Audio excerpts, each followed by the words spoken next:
তো সবাইকে শুভ দুপুর। তো এখন আমি স্নান করে বসে আছি, আর ছেলেকে আনতে গেছে আমার মা। আর এটা দেখতে পাচ্ছ কি বলো তো, এটা সেই আমার ভিডিও যারা দেখো, আমার হাতের একটা অপারেশন হয়েছে। তো এটা কী বলে, ওটাকে স্যালাইন দেয় না, সে চ্যালেঞ্জ করে, যাই হোক কিছু একটা বলে, ওই চ্যালেঞ্জ করে করে দেখো কী অবস্থা করেছে। পুরো হাতের শিরাটা ব্যথা, এটাও তো ব্যথা। তো যাই হোক, দেখতে হচ্ছে হাতটা এখনো ফোলা কমেনি। তো এতে তো শাখাটা কিছু করতে পারছি না, আর এটা তো হাত ব্যথা বলে পলা পড়েছে। শাখাটা পড়লে বেশি ঠেসে ঠেসে ঢোকাতে হতো।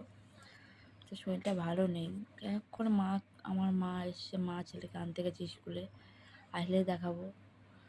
আর যতটা আমি পারি করি, আর মা তো বেশিরভাগটাই করে, রান্না বান্না, কাচাকুচি, থালা বাসন ধোয়া। তো যাই হোক, টাটা।